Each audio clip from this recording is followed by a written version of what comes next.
Well, this next question may seem to be a joke. Is there a monkey in your family tree?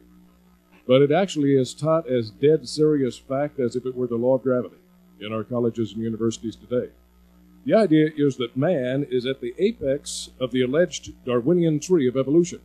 This supposedly started out with the seed of the tree, the chance and naturalistic origin of the first living cell, which then branched off into the plant kingdom, into the animal kingdom, and eventually at the highest branch, the man himself.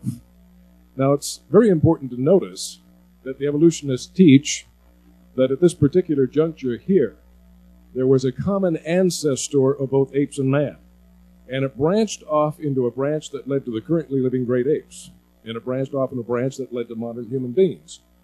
That's why we have apes and humans living together at the same time. They evolved in parallel. So you should never ask the question, well, if man evolved from apes, why are there still apes?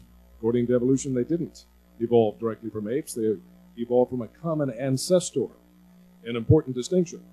Now, it is trouble for them, though, because that means apes living today, or apes in the fossil record, are not direct physical proof of human evolution. Why? Because they're on a trajectory and on a branch that never led to human beings. Therefore, they didn't evolve into humans. Therefore, they're a different kind, as the Bible would say. God created humans, created apes. They're separate. And guess what we see in the fossil record in the world today? They're separate. They need to find something on this branch here, something half ape and half man, which we call a transitional hominid. And as we shall see today, there is scarcely any convincing evidence whatsoever that that is the case. Now, first of all, we have a right to ask, does this tree really exist? I don't care what the textbook it's in, or who the editors or who the scientists are who contributed to it. Many fallacies and flaws have been put in textbooks. Just because it's in a textbook does not by any means mean that it's true. So we have the right to ask the question, is there such a tree? Just because it exists in a textbook. According to the Bible, no. According to the Bible, there is nobody in our family tree except for Adam and his descendants. We never had any connection with the animal kingdom. We were individually, separately, supernaturally created. Man alone is said to be created in the image of God, a distinction even the angels cannot lay claim to. So, let's look at this tree and see if it really makes sense when it comes to demonstrable, experimental, and concrete scientific evidence. First of all, we find right at the get-go, we cannot account for the seed of the tree. That's a fatal flaw if ever there was one. Without a seed, you logically cannot get a tree. Now, in Darwin's day, it was thought this is not a great problem. The crude microscopes of the 1800s, they made the cell look kind of like a gelatinous, amorphous blob that didn't have any great complexity at all. And they thought, well, it's just so simple. You know, this gelatinous mass could have just fallen together by chance, and then once it's living and reproducing, natural selection can do its magic, and after billions of years, presto, here we are. Well, they fail on the all-important first step. Logically, if the theory fails here, the whole theory is dead. Because if you can't get the first species, then you cannot get it to evolve into all the other species, including the human species. It's logically incumbent upon them, they've got to have that first species. The theory is supposed to explain the origin of species. Well, if they can't explain the origin of the first species, then neither can it evolve into any other species. Now, based on what we know, it is mathematically, chemically, physically, and thermodynamically impossible for that first seed of life to have evolved from non-living chemicals. All the experiments done since the landmark experiment of Stanley Miller in 1953, more than half a century ago, you might wonder why they still have that experiment in 21st century textbooks that's more than half a century old. The answer is obvious. If they had anything better, they would put it in there. But nobody has really done anything really substantially better than Miller, and Miller didn't get any significant results. He used artificial conditions. He put in a trap there. Intelligent design was used to get a higher yield using that trap. He used the wrong atmosphere. And even with all this cheating, neither he nor anyone else in the history of science has produced all the necessary chemical compounds. Not all 20 alpha amino acids required for life, not all 4 nucleotides required for DNA and RNA, not the essential fatty acids and lipids required for cell membrane structure. You can get some here and some there with different experiments, but nobody gets all of them at the same place at the same time, using any kind of raw energy, interacting on any kind of chemical environment. It's never been achieved. Therefore, there exists no concrete experimental basis to believe that it ever could happen. Every imaginable scenario has been tried and failed abysmally. So It's mathematically, chemically, physically, thermodynamically impossible based on what we know. They believe it on the basis of evidence that we don't know. Evidence that does not exist, but they only hope someday it might exist. But in the meantime, they talk about it as if it were a fact. Now, you don't have to take my word for that. I quote here Paul Davies, very renowned and outspoken evolutionist. He says, and he's very knowledgeable on this subject, I should say, he says it's a shame that there are precious few hard facts when it comes to the origin of life. The how part has everybody stumped, including himself. Nobody knows how a mixture of lifeless chemicals spontaneously organize themselves into the first living cell. I didn't put those words in his mouth. That's true. Those type of cogent, straightforward admissions should be in our textbooks. They should be in the media instead of the propaganda that we constantly get. Now, what does that mean? That means instead of having the seed on the tree of evolution, they ought to have a big question mark and nothing but negative feedback in failed experiments for more than half a century. I've never heard of any field of science where you have more than half a century of negative feedback and they still insist on talking about it as if it's a proven fact when all the experiments have failed. There's got to be some agenda behind that. It really has nothing to do with science. So that's a lethal flaw. It's kind of like having a man up here on the platform, laying down on his back. And I walk up to him and I look at him. And I notice his t-shirt says, "I'm Mr. Evolution." And I have my evolutionist friend with me. And I say, you know, look at Mr. Evolution here. It looks like he's bought the farm. It looks like he's dead as a doornail. And my evolutionist friend says, "Oh, no, it can't be. He must live." And I say, well, I think he's dead because you'll notice there's a stake right through his heart. And that's usually fatal. In fact, it's always fatal. And he says, well, yeah, but that's kind of nitpicky. You'll notice the stake has not impacted any of his other organs, just his heart. Now, I'm not kidding. That is literally what the evolutionists do. Well, yeah, we have a weak link here. We have a little problem here. But, you know, everywhere else we got good stuff. Wait a minute, logically. If the heart is destroyed, the lifeblood cannot flow to the other organs. All the other organs are impacted. All the other organs die as well. And if you can't get the first species, it affects the whole theory because it can't evolve into any other species. If they can't get that all-important first species, their theory is dead. It's fatally flawed. How many fatal flaws does a theory have to have before it's no longer credible? Just one will do. Just one. But it gets worse. We not only have that fatal flaw, we find this tree has no trunk to support it. Why? Because in the living world and in the fossil record, we have the most unimaginable, the most huge and gargantuan, the most unexpected, and the most lethal gap you could ever imagine in the world of biology and paleontology. It jumps from single-celled organisms to multi-million-celled organisms of every major class and phylum in the animal kingdom. I mean, there's nothing in between. There's no 2-celled, 3-celled, 4-celled, 5-celled, 10-celled, 50-celled, 100-celled, 500-celled, 1,000-celled, 10,000-celled, 100,000-celled, finally multi-million-celled creatures. Single cells, multi-million-cell creatures, every major distinct body plan. Explodes on the scene as if somebody spoke, and it was done. Somebody commanded, and it stood fast. Yeah, it looks like supernatural creation. It screams out of the fossil record and the living world. So here we have an amazing thing. Millions of years worth of evolution is supposed to take it on. Millions times millions of these creatures should have lived and died, leaving an ample fossil record. Yet there's nothing in between these extremes. So what do they call it? The Big Bang of biology. Well, I'm sorry, you can call it a Big Bang, but 10 to 15 million years is still a long time. And there should have been millions of these creatures preserved. Now, some of them try to say, well, they would have been soft-bodied, and so they just didn't get preserved. So it just looks like it didn't happen. It's just that the evidence didn't get preserved. Well, wait a minute. We find bacteria and algae, these very tiny, delicate little creatures, fossilized all over the world. We find jellyfish, snails, worms, soft-bodied invertebrates, fossilized all over the world. The Ediacaran Cambria, or the Ediacaran fauna, first found in Ediacara, Australia, all soft-bodied creatures. They've now been found in 5 different continents. How is it that good old Mother Nature has such a prejudice against evolutionary ancestors and transitions that it preserves billions of fossils in every continent of the planet, but not the ancestors and the missing links? A little hard to believe. Now, that means we have a gap here that is absolutely fatal. It's simply inconceivable, impossible that all this evolution could have gone on.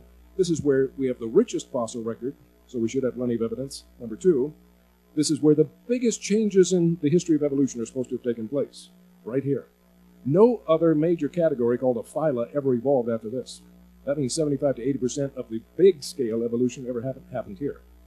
So here where the biggest events happened, the biggest changes happened, here where we have the richest fossil record, we have literally nothing showing any evolution. And there's no disputing. They never say, here's the evidence. We finally found it, here it is. All the argument revolves around lame excuses as to why the evidence does not exist. But nobody just says, here's the evidence. It isn't there. That cuts the head right off the theory. That's a fatal gap. So Mr. Evolution, prostrate here, I say, to my evolutionist friend, I think Mr. Evolution is doubly dead. He not only has a stake through his heart, I notice his head is severed and his neck is missing. And we don't know where his neck is.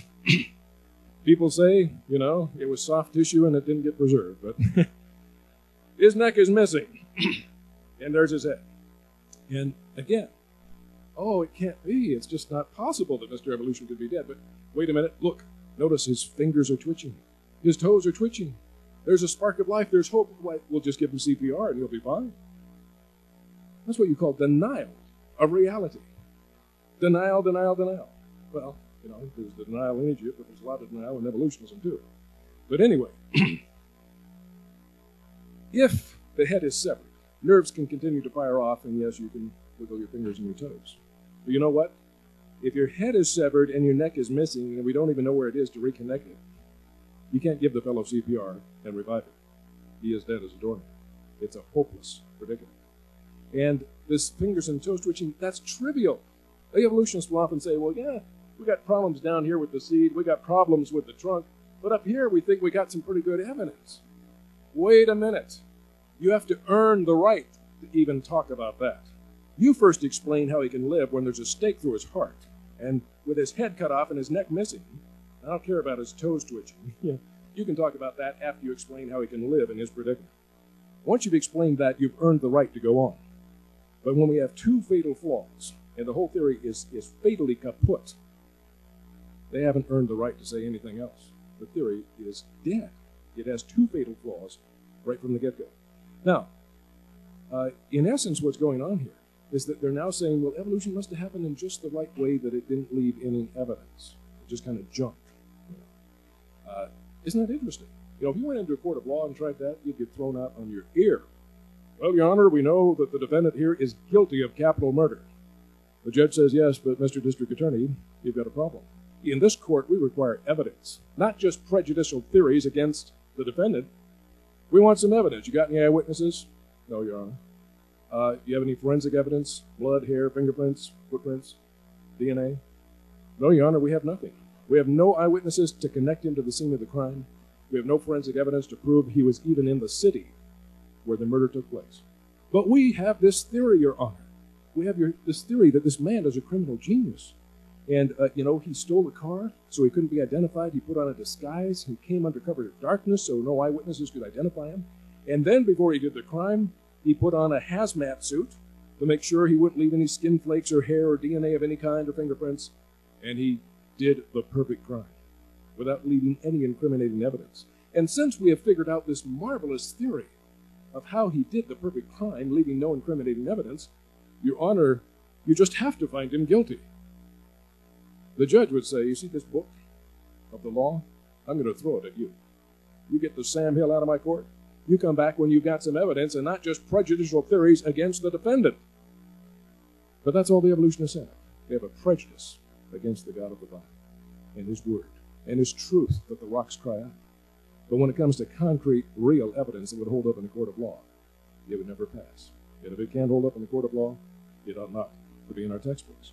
What about the remainder of the tree, these branches? Do they connect? Well, not according to Stephen Gould of Harvard University. Prior to his recent death in 2002, he was perhaps the world's leading spokesman for evolution and an expert in paleontology. He said the extreme rarity of transitional forms in the fossil record persists as the trade secret of paleontology.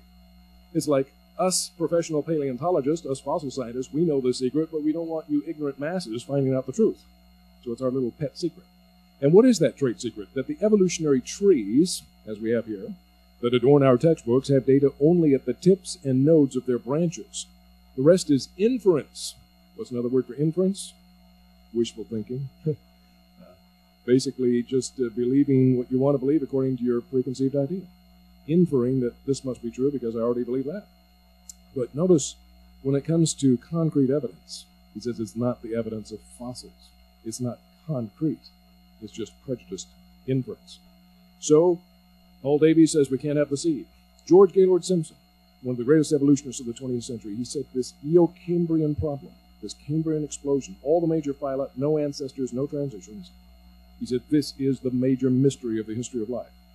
Well, I've got news for him. It may be a mystery if you believe in evolution. Certainly not a mystery if you believe in biblical creation. It's exactly what you expect to see in the living world and in the fossil record if the Bible is literally true. Alfred Romer of Harvard looked at it and said, boy, this would reasonably be consistent with the idea of special creation, supernatural creation. We probably got excommunicated from the evolutionary fraternity for making such an honest admission. It does look like special creation. It doesn't look like evolution. So according to Paul Davies, George Gaylord Simpson, and now Stephen Jay Gould, we don't have the seed, the trunk, and we don't even have any connecting branches on this alleged factual tree of Darwinian evolution. You've got to ask yourself the question, what kind of tree has no seed to grow from, no trunk to support it, and no branches connecting? A non-existent tree, a fairy tale tree, a wannabe tree, but certainly not a concrete scientific tree. What we actually see is exactly what biblical creation predicts. Distinct kinds of beautifully engineered, designed plants and animals, varying only horizontally within their kind, never information-gaining macroevolution, though. That would take millions of years, no one could see it anyway. But what we actually see is what the Bible predicts we will see. Nonetheless, the evolutionists use that alleged tree to put quotes like this in our textbooks at taxpayer expense. You are an animal and share a common heritage with earthworms. Wonderful.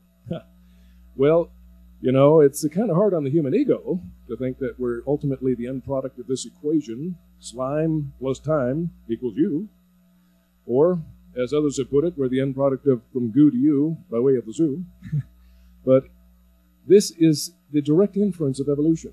You are nothing but a product of chance, complex bag of chemicals thrown together by the whims of nature, nothing supernatural involved, no creator. Therefore, you have no purpose, no value, no dignity, and no destiny. When you ask the most profound human questions that man has pondered from the dawn of time, questions like, who am I? Why am I here? What is my purpose and meaning and value in life? How do I determine what is right and what is wrong? And what's going to happen to me when I die? Do I have any hope of life beyond the grave? Do I have a spiritual nature? Evolution says no to all those questions. No, you're a complex bag of chemicals. Like other animals, you're thrown together by chance. And therefore, you ask the question, who are you? Why are you here? The answer is, you're nothing. You're nobody. You were not created with any ordained plan or purpose or value or meaning. You'll just live and you'll die, and that'll be the end of you. And since you have no spiritual nature to survive the grave, you will never even remember you ever existed. The human population has no ultimate greater significance than a swarm of flies, which also supposedly evolved by chance and will eventually go extinct, like all living creatures go extinct with time. So, you have no purpose, no value, no dignity, no destiny, and when you die, you won't even have the memory that you existed. You might have been a wonderful person. You might have been king of the world. You might have been very popular, but when you die and everyone else dies, they'll never remember you ever existed. You might have been like Jimmy Stewart. You might have had a wonderful life, but it doesn't matter. When you die, the memory dies too. You will never know you ever existed. Your life is meaningless, purposeless, worthless, hopeless. So, have a nice day. That's the philosophy of despair that evolution offers us. And you might wonder, why would anybody want to believe that? Why would anybody want to believe the philosophy of hopelessness and despair? Well, the Bible tells us that there are those who would sell their birthright for a bowl of beans. Esau did that. He had a sacred birthright, but he was more concerned about feeding his belly, the lust of his flesh, and he took something of lasting sacred value and sold it. We have been judged to be worthy of eternal life. We have been judged to be the children of the Father and the bride of Christ if we'll just accept it by faith and turn from our sin. God has already made that judgment. Jesus has already died and risen from the dead. But we can veto the judgment of God. We can judge ourselves unworthy of eternal life. Like Paul said of the Jews, since you judge yourselves unworthy of eternal life, I'll go to the Gentiles. The tragedy being, God has judged us worthy of eternal life, but we can say, no, I'd rather have my bowl of beans. I'd rather sell my birthright. I'd rather disavow my identity, that I was made in the image of God. Because if I'm just the product of slime plus time, I can do whatever I want, indulge in the pleasures of sin without a conscience, and then hope like crazy there is no God. Because if you're living like there is no God, men and women, you be very sure that you're right. If there's any chance at all that the Bible is true, there's hell to pay and heaven to gain. And it's an awful risk. Couldn't be any higher stakes than your life for eternity.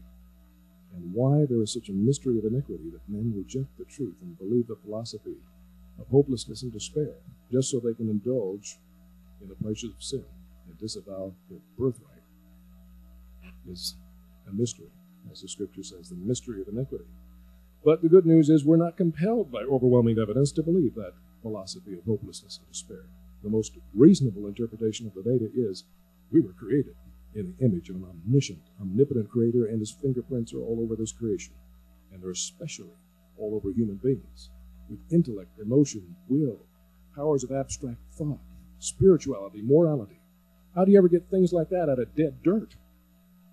The law of cause and effect says for every effect there must be an adequate cause, and no effect can be greater than its cause. They're getting everything from nothing, and all these attributes we have from dirt, and somehow have perversely claimed it's more scientific to believe that than to believe Genesis. Well, not in my book. Now, there are three major strikes against evolution right from the get-go. Strike number one, Theodosius Dobzhansky, the greatest evolutionist of the 20th century, he said that it's impossible to observe real Darwinian evolution, real macroevolution. That takes millions of years. Nobody lives long enough to see it. That's a problem, because if you can't see it and observe it, it's really not science. It's faith, philosophy, or religion. But he says it's impossible to observe real Darwinian evolution. Secondly, mutation and selection mechanism is effectively dead, according to Stephen Gould of Harvard University.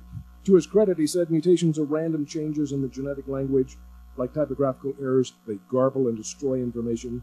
They don't make it new and better. So we need to have a better mechanism. He never found one. He died 22 years after he said this, having never found anything better. Third, no single watertight transitional fossil is known, according to Dr. Colin Patterson, former senior paleontologist at the British Museum of Natural History. He had at his disposal one of the greatest assemblages of fossils available to any scientist in the world. He wrote a whole book on evolution, but he didn't give a single example, living or fossil, of a transitional creature. When asked why, he said, well, if I knew of any, I certainly would have put them in my book, but I don't know of any. So he says there's not any that's a watertight example. There's a handful that the evolutionists will argue about, but there should be millions. It should be truckloads in every museum. It should be happening today. But all they can do is argue over a few disputable ones that even many evolutionists don't accept. That's what you'd expect to see if creation is true. Now, that's 1, 2, 3 strikes, you're out, but the evolutionists say, wait a minute, we'll quibble with this last point here. We may not have transitions, especially at the trunk of the tree where the biggest evolution in history took place, but guess what? We got a whole slew of them up here from an ape-like ancestor to man. Now, somebody ought to smell a rat there. Where the biggest evolution happened, they have nothing, and they have to admit that because there's nothing there. But here, from an ape-like ancestor to man, they have a whole slew. We have the right to ask the question, where did you get these pictures from? These aren't photographs, they're drawings. Why don't you have photographs of ape men? I can't seem to find ape men running around a photograph, I guess. So they're drawings. What are they based on? Fossil evidence. How much? In almost all cases, we're dealing with fragmentary evidence, where they get to make up the rest from their own imagination. When we get a nearly complete fossil skeleton, it's bad news for them, because you can jolly well tell whether it's an ape or a man. There's enough skeleton there we can see clearly. A layman can see whether it's an ape or a man. Now, these transitions are erected out of the twilight zone of fragmentary evidence, where the experts get to add the rest by their own biased imagination. All we have to do is look at their track record to see that that's really what's been going on. We'll take a look at Nebraska Man, found in western Nebraska in 1922. Major find, hadn't found a transitional hominid in the Western Hemisphere before, and so this was big stuff. Illustrated in the Illustrated London News, disseminated around the world. When they made this picture, used it in our textbooks, used it in college, used it in the famous Scopes monkey trial. Expert depositions of evidence read into the court record. One of their star witnesses, Nebraska Man. When all this happened, they did not have in their possession a complete skeleton, a complete skull, or even a complete jaw. All they did have in its entirety was a single molar tooth. It was the tooth and the whole tooth, but nothing but the tooth. And You've got to ask the question, how can they get the truth, the whole truth, and nothing but the truth out of a single tooth? Well, I don't know, but they said they were such experts in forensic science, anatomy, and anthropology that they could get all that evidence, and if you disagreed, you're ignorant and backwards and uneducated. Well, I'd like to know what are the tactics used to ascertain the details of this sketch. Well, I think this is how they did it. If you squeeze a tooth long enough and hard enough, you can force it to confess to anything.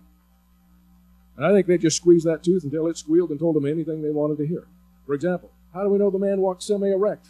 I don't know, a tooth could tell you a man's posture, but if you squeeze it hard enough, it'll tell you what you want to hear. How do we know that this man had the brain power or IQ to make this stone implement in his hand with this wooden club? I don't know, a tooth could tell you a man's IQ, but I guess if you squeeze hard enough, you can get the answer. They even knew what his face looked like. Rather a homely visage. Only a mother could love such a face as that. But they knew what that homely face looked like. The tooth told all. They squeezed just a little bit harder, and the tooth even divulged what his wife looked like right there. Wow. Wow, the tooth knew everything about the man and his family. Well, that's how it went until full examination results were done. They dug deeper, got the rest of the fossil. A few years later, the results published in Scientific American Magazine, December 16, 1927. The article read, Nebraska man turned out to be neither an ape nor a man. It actually turned out to be a pig, a peccary, an extinct wild pig. In fact, they found that pig living today. It's one of those so-called living fossils. Well, this, of course, could be excused because everybody makes mistakes, including creationists. That's why we need to rely on God. He's perfect. We aren't. But this isn't just some, minor mistake they made once. This is symptomatic of what's been going on ever since Darwin. They keep making the same mistake. And it's because their pride, their prejudice, their preconceived ideas colors how they interpret the data. Getting a PhD doesn't make you objective. In fact, the Bible says it can be worse. It says that knowledge puffs up and makes one prideful, but love edifies. Well, another classic example of this historically is Piltdown Man, based on fossil specimens found by Charles Dawson near Piltdown, England in the year 1912. Primarily a skull cap, skull remnants with the jawbone with some teeth in it. The skull appeared very human-like. The jawbone appeared very ape-like, except for the wear pattern on the teeth was more human than ape. So Charles Dawson thought, Eureka! Half man, half ape. The missing link is no longer missing. And as a result, from 1912 to 1953, Piltdown Man reigned supreme in our textbooks and museums. Scores of books and pamphlets, articles were published about Piltdown Man. It was used again in the famous Scopes monkey trial as proof the Bible is false and evolution is true. Until 1953. By then they came up with a new dating method based on absorption of fluoride out of the environment in the fossil bones. And they thought, well, we'll test it. It's supposed to be about 500,000 years old based on evolutionary presumption. But he said, well, we'll test it and see exactly how old it is. And they were shocked. The jawbone had such a little trace of it, it's no more than you'd find in a living creature. The skull had a bit more. It might have been several centuries old, but certainly not 500,000 years old. So they ran up the red flag. Something is amiss. We better run a battery of tests. After all, it might be a forgery. It might be a fraud. Brilliant deduction. After more than 4 decades of trumpeting, it's an unassailable fact that proves the Bible is false. They get a little humility and say, we better run some tests.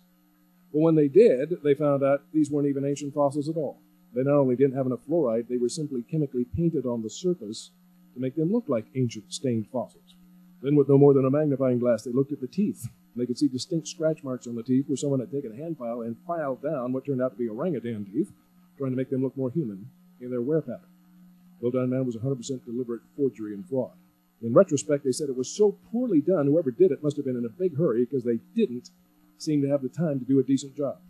Yet this poorly constructed fraud sat under the noses of some of the world's greatest educated experts in the field, and none of them could see it for what it really was. What was the problem? Lack of education or lack of an open mind. This was the goose that laid the golden egg. This was what they desperately wanted, and they were blinded to the truth because it so beautifully fit their preconceived ideas. So when people say, we just have to trust the scientists, they're searching for truth. Remember, a PhD doesn't get rid of a sinful, wicked heart. A PhD doesn't get rid of the human frailties of pride and prejudice and preconceived ideas. So Piltdown Man is now recognized as one of the most spectacular and longest-enduring frauds in the history of modern science, and the legacy continues. After Piltdown Man went down into the history of ill repute, he was replaced more recently with Boxgrove Man, the earliest Englishman. Well, Boxgrove Man, look how they've reconstructed him. They must have a lot of evidence. What did they have? One shin bone.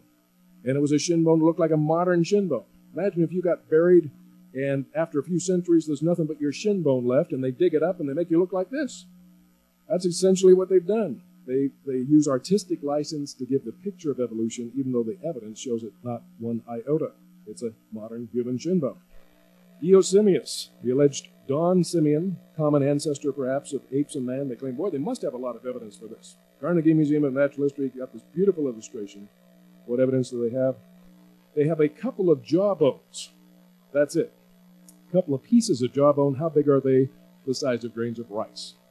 And from that, these people, with their tremendous wisdom, in Time magazine, they wrote that this creature was shy, nocturnal, and had large saucer-like eyes and flitted about the treetops.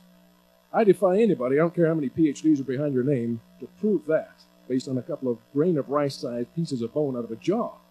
But it goes to show these people act like they're above the law. Anything they say has to be gospel truth because they've got the credentials.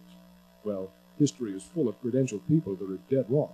In fact, I'll guarantee hell is full of PhDs because the broad path leads to destruction and knowledge puffs up. And if you don't humble yourself, it is so easy to miss the truth, being blinded by your own pride and prejudice and preconceived ideas. Ardipithecus ramidus gadapa, what a name for it. This alleged transitional hominid was based on these fragments. The main proof was this one particular single toe bone, okay? Very curved, very ape-like, really looks like nothing but an ape's toe bone. And where did they find that? 18 kilometers away from these other fragments in a different rock stratum. Where were the other ones found? They were found spread over an area of 15 kilometers long. So, this has prompted some people to ask the question, was this history's first suicide bomber? And indeed, was he carrying a nuclear bomb when it went off, since his remains were scattered all over the place? Well, evolutionist Nigel Locke, to his credit, admitted few sciences produce such abundant returns from so few fragments of fact as paleontology. Now, Dr. Tim White, a notable world-class evolutionist paleoanthropologist, notice what he says about his colleagues in his own field. He says a 5 million year old piece of bone that was thought to be the collarbone of a human-like creature is actually part of a dolphin rib. The problem with a lot of anthropologists is they want so much to find a hominid or ape man that any scrap of bone becomes a hominid bone. Well, if he admits that about his own colleagues, why should we blindly trust them? Oh, we've got our PhDs. Yeah, all these guys have PhDs. And they make, out of any scrap of bone, a hominid. And notice what he says. Any scrap of bone becomes a hominid bone because that's how they get fame, fortune, research grants. That's how their career is assured. Now, ape men have been deduced from fragmentary bones, originally, which later were found to have belonged to an alligator, a horse, a bear, an elephant, a donkey, and as we just saw, even a dolphin. All of that is documented in my book, Evolution on Trial. Well, here in Time magazine, they have an alleged evolutionary hominid. Notice most of it's missing, filled in with wax or clay. How do we know the missing parts really look like that? Well, I guess we've got to trust these experts. After all, their track record is so good. Here we have the famous missing link Iceman. This is supposed to be a subneanderthaloid hominid that fell into glacial ice and got deep frozen tens of thousands of years ago. Serendipity came along and he was found. The Smithsonian wanted to do x-rays of this, a little forensic analysis. The owner said, no way, Jose. You can look at it in the ice. You don't do any analysis. That ought to be a big red flag right there. If this was real, it would be worth any amount the owner would demand, and the evolutionists would give it to him. But the fact that they wouldn't allow any forensic analysis, that ought to be a big red flag. Nonetheless, some evolutionists wrote this up as proof of evolution. Most notable one, Bernard Heuvelmans of Belgium, internationally famous zoologist. He just looked at it in the ice, didn't do x-rays, didn't do a tissue sample or anything else, and it looks like a subneanderthaloid hominid to me, wrote it up as such, in his expert opinion. Well, he should have demanded the right to at least take a tissue sample because it turned out not to be an ape man at all. It was, in fact, just a rubber dummy, frozen in ice with bear's fur on it to look like an ape man.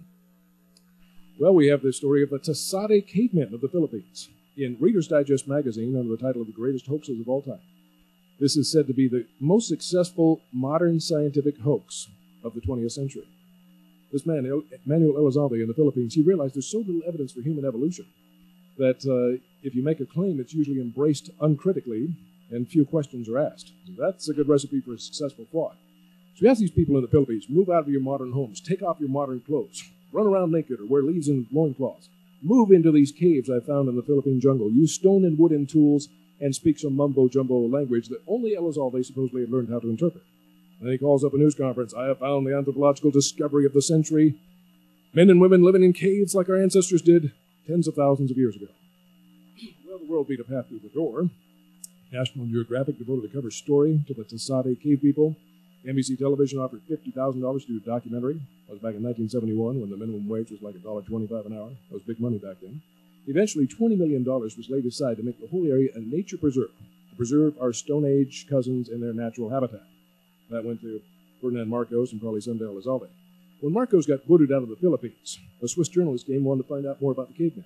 He went there, nobody's there. He goes to the nearby village. What happened to the cavemen? What happened? They said, what happened? It was us. That Elizalde said he'd share the booty with us if we did this charade, and he took all the money and ran with it and didn't give us one red cent, and we're mad as can be. And they just spilled the beans. Yet to this day, there are evolutionists who stuck out their names, their necks, their reputations, fully endorsing this in the late 70s, early 80s, before the fraud was discovered. And to this day, they will not admit they got schnookered by a bunch of Filipinos in the jungle. They're too prideful to admit it. They just say they mysteriously disappeared, maybe aliens abducted them, who knows, but they're not about to admit that they were wrong. 21st century fraud. A leading Japanese archaeologist, whom colleagues had nicknamed God's Hands for his uncanny ability to know just where to dig to find ancient relics, has publicly admitted to faking his most recent discoveries. Shinichi Fujimura was renowned for discovering Japan's oldest sites of civilization, making front-page news each time he found ever older artifacts. But a Japanese newspaper had secretly photographed Fujimura sneaking onto the site in the early morning, digging holes and burying stone implements, a few days before he and colleagues unearthed them and proudly announced the discovery to the media. After exposure, Fujimura apologized to the media, head bowed, saying, I can't imagine what made me do it. Well, I know what made him do it. The heart of man is deceitful above all things and desperately wicked. And a PhD doesn't get rid of that problem. If anything, it makes it worse and exacerbates it. This man loved the public adulation, the fame, the fortune, and he was willing to lie to get it. The only difference here is he got caught. How many times have they not got caught doing this? Don't just blindly trust scientists. The track record shows it's not a good bet. Now, another problem we have is reconstruction of partial anatomy. If we have just this dark section of jawbone, which is often all you find, you make it a U-shaped jaw, large canine teeth, large incisors, diastema gap for the top canines to fit in. It's nothing but an ape or a baboon. Nobody believes we evolved directly from them. It's no good as evidence for human evolution. However, if you reconstruct it up here with a parabolic shape, small incisors, small canines, no diastema gap, or you can call up and say, I found evidence of human evolution. Your name will be in papers worldwide. You'll get fame, fortune, public adulation. Your career is assured. And this, in my opinion, is the stock and trade of paleoanthropologists. They don't want a complete skeleton. You get a complete skeleton, everybody can tell it's just an ape or it's just a man. You get a little fragment, you get to make up the rest. And that's where the bread and butter is, in my opinion. Now, notice evolutionist Jay Shreve admits everybody knows fossils are fickle. Bones will sing any song you want to hear. They're just never allowed to sing the song of creation. This is the skull that made Louis B. Leakey famous, his famous Ginjanthropist, or East Africa man, or Nutcracker man. 4 different experts had different views of what it looked like. Doesn't matter, because now they all say it was just on a branch that led to apes. It had nothing to do. With his charisma and his winning personality, Leakey was able to get, at least some agreement with this in his day. But now they're saying it's just an ape. It rooted out of the lineage of human beings. Nobody knows that problem worse than Ronald Urban. Ronald Urban is a born-again Christian, but he's a world-class medical and anatomical illustrator for textbooks in biology and medicine. And because of his great expertise, he was put on a contract to draw pictures for a biology textbook. They asked him to draw a picture of the Lucy afarensis ape woman. Well, they looked at the fragmentary evidence. He says, who knows what in the world she looked like? I got to draw something. So he drew this picture of her. He was then immediately regaled and castigated. They said, for crying out loud, don't you know that Lucy is an ape woman? You have made her look entirely too human. Why, she looks like some angry, homely woman we've all seen walking down the street now and then. You need to go back to the drawing board and make her look more like an ape woman. He said, okay, that's it. You can't fire me. I quit. If you're just going to have me here and pay me to draw pictures to support the theory of evolution, even when the evidence doesn't support it, that's it. I quit. But he blew the whistle on them. And he said, don't trust what you see in the textbooks. He says, I know firsthand the illustrator is pressured to draw what they want to see, irrespective of what the actual evidence indicates. Now here we have a close-up of the tree of evolution in the book Origins by Richard Leakey. It shows how an insect-eating mammal, an insectivore, supposedly branched off with the tarsers, lorsers, lemurs, the new and old world monkeys, and the great apes in the line that eventually supposedly led to modern man. Again, these branches don't exist in the real world or in the fossil record by concrete evidence. They're drawn by inference. We have these distinct different kinds. They infer evolution must have happened, therefore there must have been branches. But when you read the fine print, those branches are there by inference, not concrete evidence. Now, the line that supposedly led to man started with the alleged common ancestor of ape and man, something nobody has ever really found or can ever really agree on, the Hominidae. So it's just a name on a chart, no real proof, supposedly 30 million years ago. Now, I don't believe in that time scale, but I'll tell you this much. If they had 30 million years of these creatures living and dying, there ought to be plenty of evidence, and they can't find anything they can agree on. Then we go to Ramapithecus, Australopithecus, Homo erectus, finally Homo sapien, which means man the wise.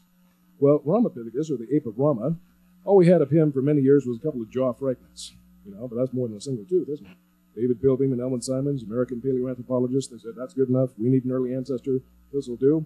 So they went from this to this, our early ancestor in our textbooks and museums. But what happened here is classic.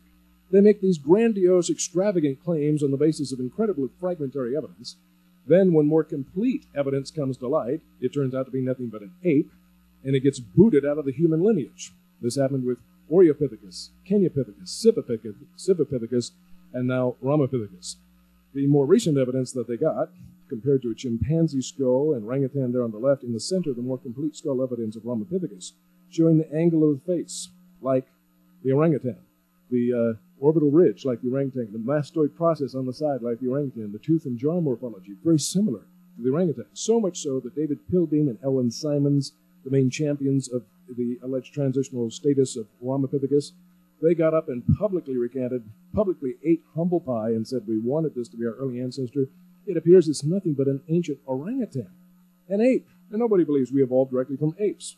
These are what orangutans look like. And these orangutans seem to think it's funny they were mistaken for being human ancestors.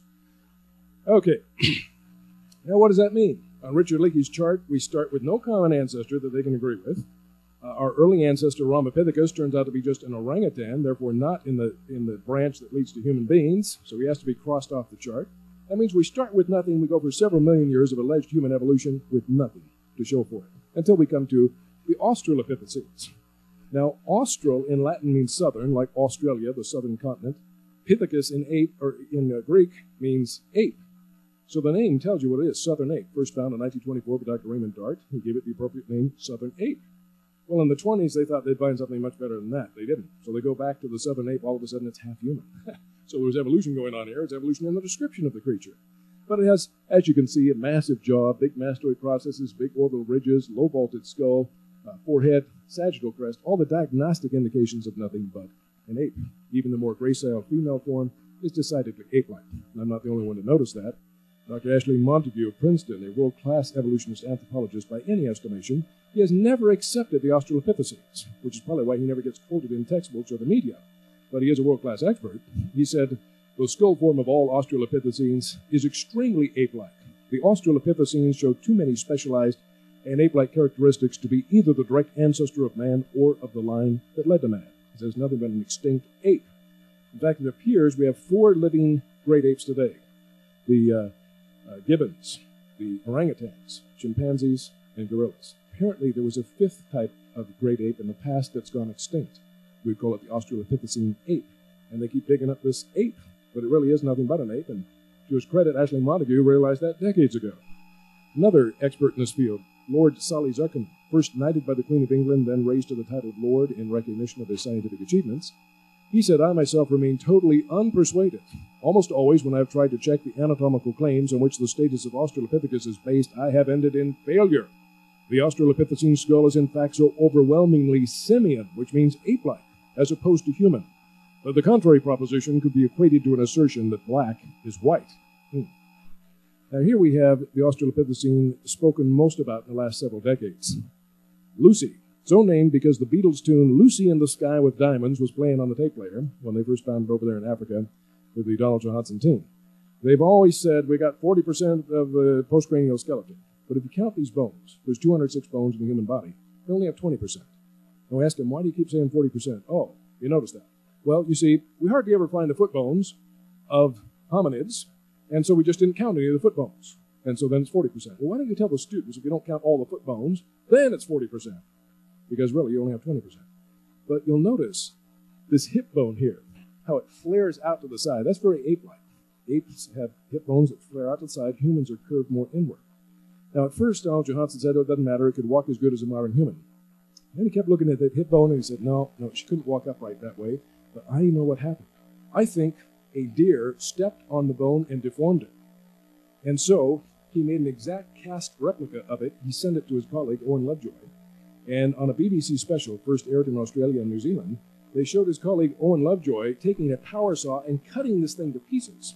He then glued it back together in a human-like fashion and said, see, this is how it ought to look. And now she walks upright.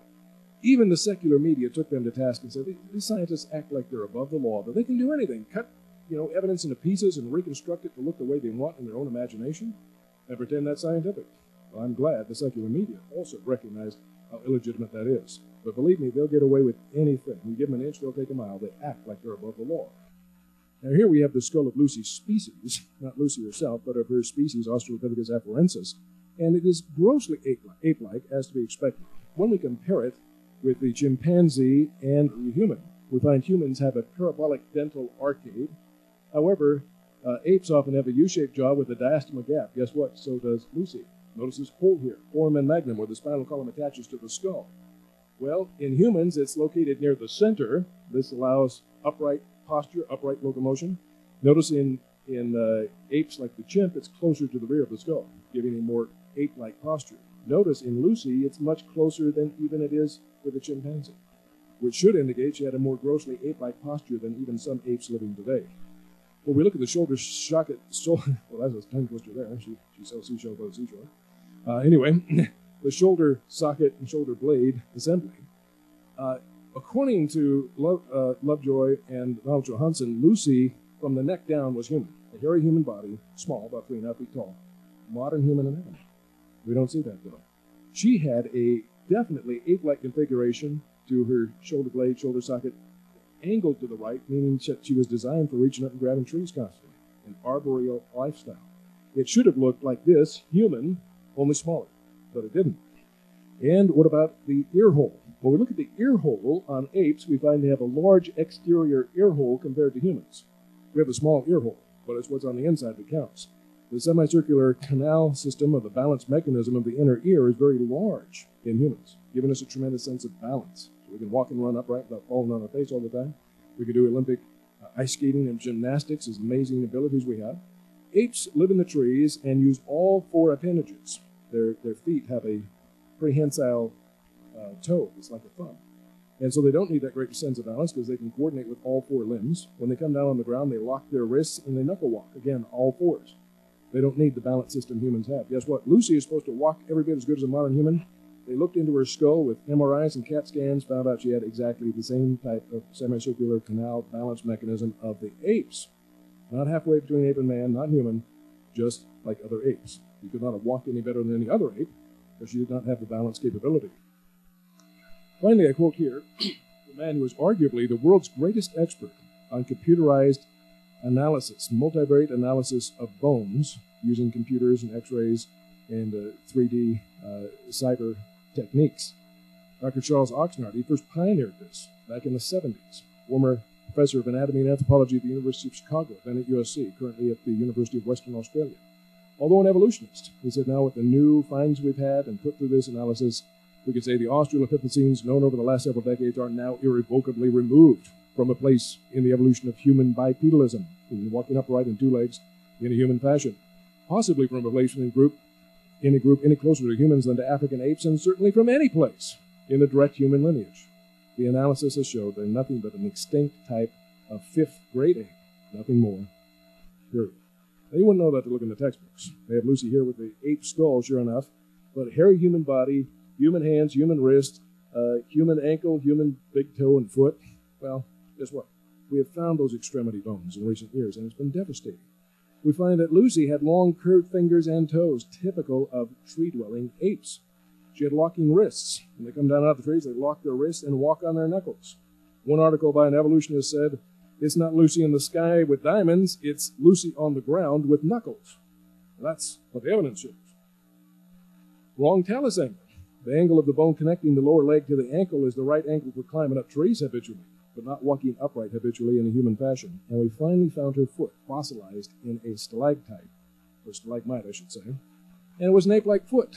a foot with a big prehensile toe like this. Not a human foot. Only humans have feet like humans. Even a dancing bear doesn't have a foot like a human. Only humans do. Lucy's was decidedly ape-like. This has been devastating. Perhaps the worst thing. In recent years, they found what's called Lucy's child. They estimate about a 3-year-old Australopithecine, and they found it a number of years ago, but they keep excavating more and more of it out. It's the most complete Lucy afarensis Australopithecine skeleton we've ever found, and that's always devastating.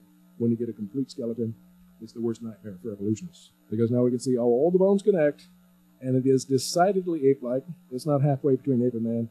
It's decidedly ape. If it were living today, we would say it's just another great ape. Recently, in the Proceedings of the National Academy of Sciences, 3 evolutionist scientists co-authored a paper, passed peer review by the National Academy, and they basically said just that. We have enough evidence. There's no longer any reason to be barking up the wrong tree. We were running up a blind alley all these decades. We need to come clean and realize all the Australopithecines, including Lucy, are nothing but an extinct form of great ape. And if they were living today, we would recognize they're nothing but apes. And so we need to look for something better. They didn't used to do that, but now it's becoming very obvious. Now notice here, in National Geographic, they have a reconstruction from the bones, the fossil bones, to Lucy. Anybody notice anything interesting about Lucy here? No apes have whites in their eyes. Only humans have whites in their eyes. Notice in the evidence, there are no eyes. But the artist knew that she had whites in her eyes. Interesting thing, if you're on Bunker Hill and say, don't shoot till they see the whites of their eyes, apes are coming after you, they'll never shoot. They have no whites in their eyes. But anyway, he admitted his bias. He said, I wanted to get a human soul into this ape-like face to indicate something about where she was headed, as if he knows by looking at some dead bone where she was headed. It's just his philosophy, his preconceived idea, coming across with artistic license, but not based on concrete proof. Homo habilis, or handyman, Louis Leakey again lobbied for this with his charismatic personality. But many evolutionists today admit that it is an invalid taxon. This past peer review was published in Nature magazine, arguably the most prestigious science journal in the world. Invalid taxon, a mixture of more than one fossil type. Some ape bones, some human bones. That's a good way to get an ape man. You mix ape bones and human bones, you get an ape man. But it's not legitimate. And so they admit it's invalid. Well, if it's invalid, why do they still have it in the textbooks? One honest evolutionist gave a very straightforward answer. He said, if there weren't a Homo habilis, we would have to invent one. So we might as well use the old invalid one, since we'd have to invent one if we get rid of it. Well, I guess that's logical, but it's not very reasonable. Okay, finally we come to Homo erectus. Good old Homo erectus. He looks kind of brutish and dirty and dim-witted and subhuman here, and that's always often reconstructed in Time magazine and other textbooks and things like that. But, he lives up to his name. The name Homo erectus means upright man. And remember what I said?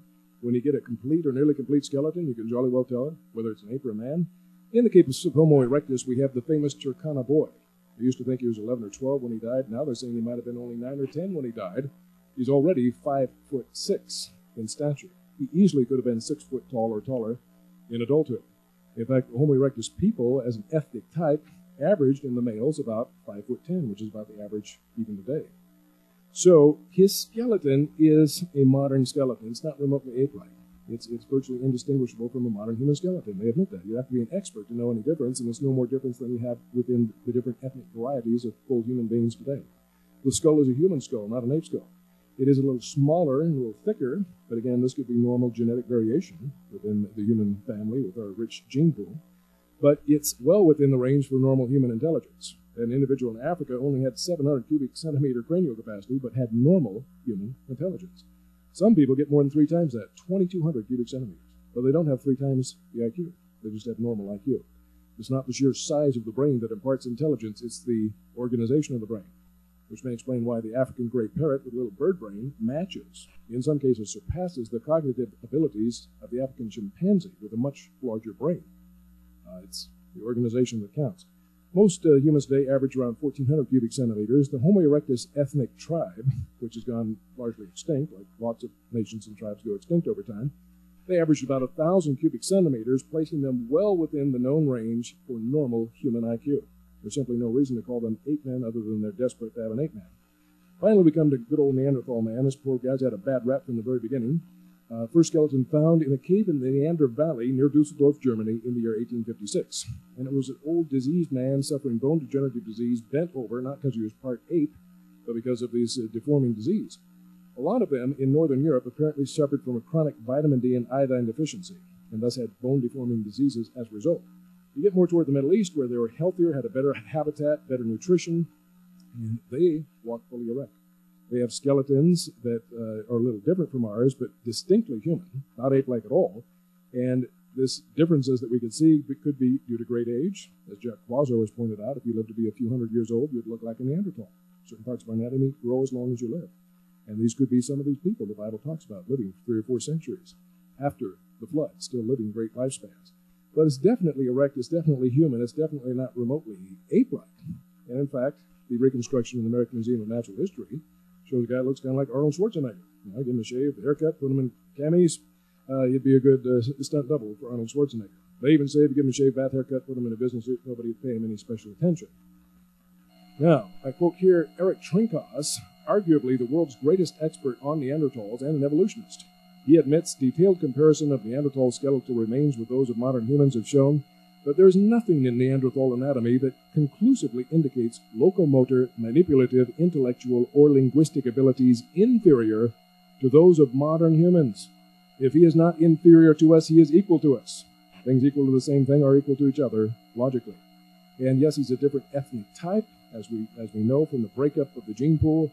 At the dispersion of nations of Babel, you would have a lot of different ethnic types established shortly thereafter, but still human, still traced back to Adam. The Neanderthals may have gone extinct or been absorbed, but they were descendants of Adam just like you and I. Here we have the Neanderthal model endorsed by Erich Trinkaus, again, one of the world's greatest authorities. This guy doesn't look near so bad as those old reconstructions.